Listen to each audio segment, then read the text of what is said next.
प्रसंग को ध्यान से सुनिएगा। आपके जीवन की समस्त समस्याओं का हल इस प्रसंग में है। अगर हर समस्या का समाधान ना हो जाए तो कहना। जय श्री कृष्णा, राधे राधे। आपका मेरे YouTube चैनल पर स्वागत है। आशा करती हूँ सब खुश होंगे, मंगल होंगे। एक बार एक भिक्षुक था जो ट्रेन में चढ़कर लोगों से भीख मांगता था। कोई देता था, कोई नहीं भी देता था, कोई ज़्यादा भी दे देता था। तो भिक्षुक ऐसे ही भीख मांगता रहता था। नई नई सवारी आती और भीख मिलती रहती थी, गुजारा होता रहता था। तो एक दिन ट्रेन में एक सेठ बैठा था। भिक्षुक ने कहा कि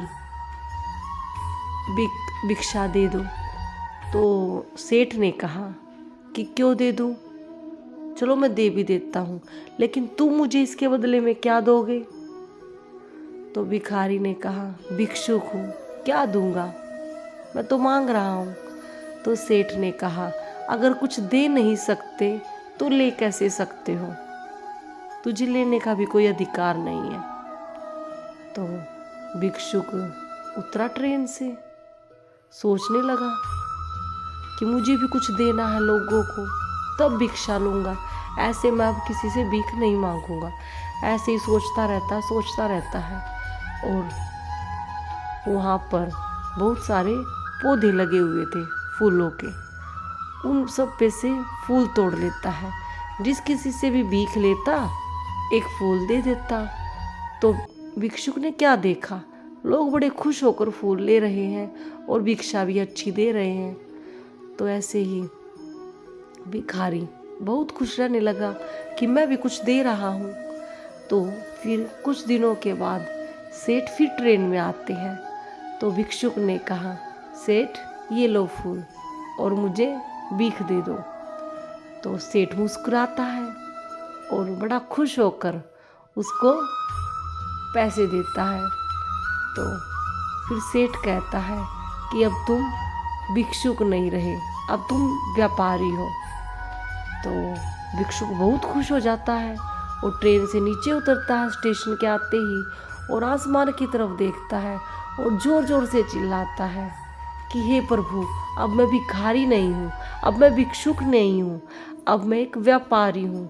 तो ऐसे चिल्ला चिल्ला कर बोल रहा था।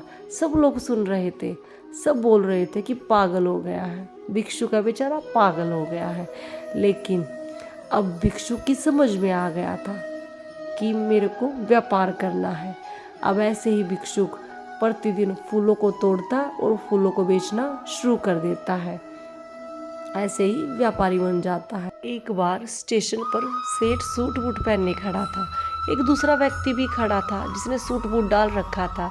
वह दूसरा व्यक्ति सेठ के साथ हाथ मिलाता है और पूछता है, कैसे हो?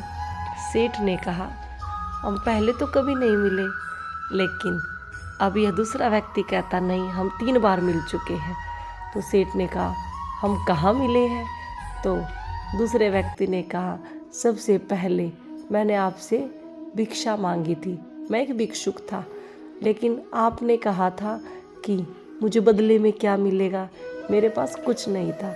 फिर हम दूसरी बार मिले, मैंने आपको फूल दिया और भिक्षा मांगी, तब आपने मुझसे कहा कि तुम एक व्यापारी हो, कोई भिक्षुक नहीं हो, तुम व्यापार करते हो, फूल देते हो तो पैसे लेते हो। उसके बाद हम आज मिल रहे हैं। मैं एक फूलों का व्यापारी हूँ। पहले मैंने फूल तोड़कर बेचने शुरू किए, फिर मैंने कुछ फूल खरीद कर बेचने शुरू किए। अब मेरी खुद की अपनी क्यारियाँ हैं, मैं फूल उगाता हूँ और बेचता हूँ, मेरा बहुत ही बड़ा व्यापार है। तो यह भिक्षुक कहता है कि मेरा जो भी कुछ है, जो भी व्यापार है, सब आपकी वजह से है। आपने मुझे ये दिशा दिखाई कि मैं एक व्यापारी हूँ, वरना मुझको बिल्कुल भी ज्ञान नहीं था। तो दोस्तों, ऐसे ही होता है, जब भी हमारे पास कोई समस्या आती है तो हमें बिल्कुल भी समझ नहीं आता कि हमें क्या करना है। लेकिन जब भी समस्या आती है ना, अपने साथ समस्या का हल भी लेकर आती है। अगर हम ईश्वर के सच्चे बंदे होते हैं तो ईश्वर हमें इतनी हिम्मत देते हैं, इतनी क्षमता देते हैं कि हम समझ पाए इस समस्या का हल क्या है।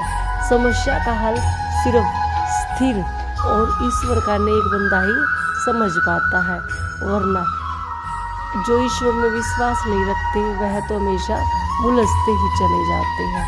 तो दोस्तों, जब भी समस्या आती है ईश्वर का नाम लीजिएगा, कभी घबराना मत। ईश्वर हमारे पास किसी न किसी को भेजता है बताने के लिए कि समस्या का समाधान क्या है, हल क्या है, किस तरीके से समस्या से आप बाहर निकल सकते हैं। लेकिन यह सब समझने के लिए हमारा विश्वास मजबूत होना चाहिए, क्योंकि समस्या जब भी आती है हमेशा ईश्वर को अपने साथ लेकर आती है। वह हमारी बात है कि हम ईश्वर को देख पाते हैं कि नहीं, समस्या का हल हम देख पाते हैं कि नहीं देख पाते। तो दोस्तों, इसलिए कभी भी समस्या आए तो घबराना नहीं चाहिए, उसका समाधान हमारे सामने ही होता है। वह सब देखने के लिए हमारे पास नज़र होनी चाहिए। तो आज के लिए बस इतना ही, मिलते हैं अगली वीडियो में। तब तक के लिए राधे राधे।